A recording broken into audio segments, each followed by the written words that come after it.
गौतम बुद्ध के संबंध में कई तरह की कथाएं लोक प्रचलित हैं, लेकिन उनके यशोधरा के साथ विवाह संबंधी कथा कम ही सुनने को मिलती है। बौद्ध ग्रंथों में गौतम बुद्ध का जीवन नाना रूप में वर्णित हुआ है। इसी कड़ी में एक प्रसिद्ध ग्रंथ है ललित विस्तर। इन सभी ग्रंथों में सभी इस बात पर एक मत है कि तथागत के जीवन में 12 प्रधान घटनाएं घटी हैं, जिनमें बोधिसत्व का जन्म, विवाह, अभिनिष्क्रमण, तपश्चर्या, धर्मचक्र प्रवर्तन, महापरिनिर्वाण आदि शामिल हैं।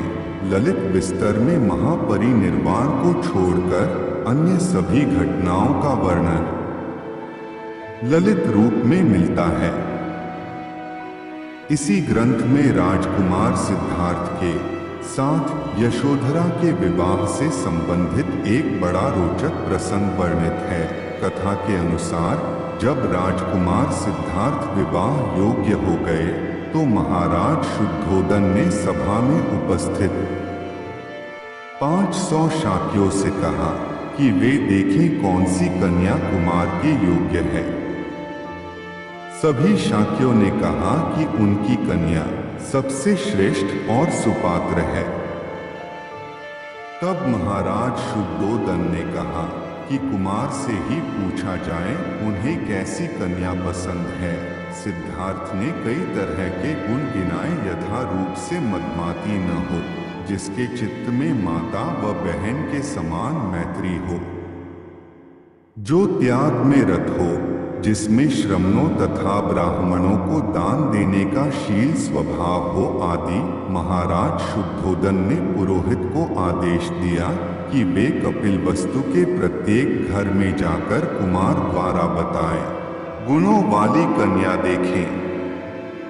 पुरोहित प्रत्येक घर देखता हुआ दंडपाणी शाक्य के घर पहुंचा।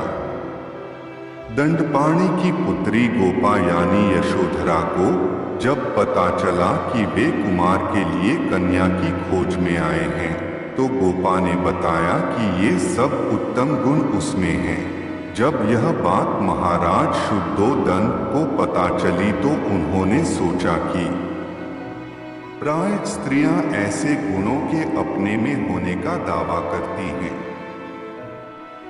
इसलिए उन्होंने अशोक भांडों पुरस्कार में दी जाने वाली वस्तुएं की व्यवस्था की, जिन्हें कुमार सब कन्याओं को बांटे। वहां जिस कन्या से कुमार की आंख लग जाएगी उसे कुमार के लिए वर लिया जाएगा। वहां भी दंडपाणी शाक्य की पुत्री गोपा के साथ तथागत के नयन मिले और उनके बीच क्षणभर वार्तालाप हुआ। यह जानकर महाराज शुद्धोदन ने पुरोहित को दूत रूप में दंडपाणी के घर यह विवाह संबंध तय करने के लिए भेजा। दंडपाणी एक शिल्पकार थे। इस प्रस्ताव पर दंडपाणी ने कहा, कुमार तो सुख से पले बढ़े हैं। हमारा यह कुल धर्म है कि कन्या शिल्पज्ञ को देनी चाहिए, अशिल्पज्ञ को नहीं। कुमार शिल्पज्ञ नहीं है, वे खांडा चलाना, धनुष खींचना, युद्ध एवं कुश्ती के दाम पेंच नहीं जानते। एक अशिल्पज्ञ राजकुमार के साथ मैं कन्या का विवाह करने में असमर्थ हूँ। जब महाराज को यह बात पता चली कि शिल्पी दंडपाणी ने विवाह से इनकार कर दिया है, तो महाराज चिंतामग्न रहने लगे।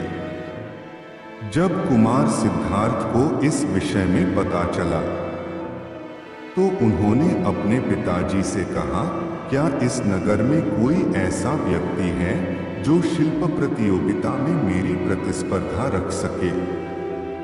आप सब शिल्पज्ञों को इकट्ठा करिए, जिनके सामने मुझे अपना शिल्प दिखाना है। इसके बाद राजा की ओर से नगर में ढिंढोरा पिटवा दिया गया कि 7वें दिन कुमार अपना शिल्प दिखाएंगे। जो भी खांडा चलाने, युद्ध, कुश्ती आदि में जीतेगा, उसका विवाह यशोधरा से किया जाएगा। इसमें पूरे 500 शाक्य कुमार सम्मिलित हुए।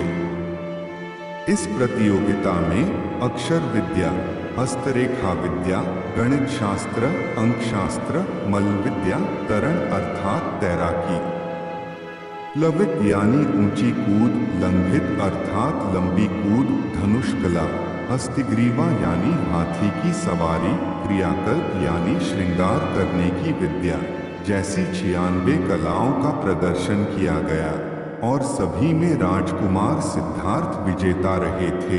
किसी में उनकी बराबरी का सामर्थ्य न था। इसके बाद राजकुमार सिद्धार्थ का विवाह यशोधरा के साथ संपन्न हुआ।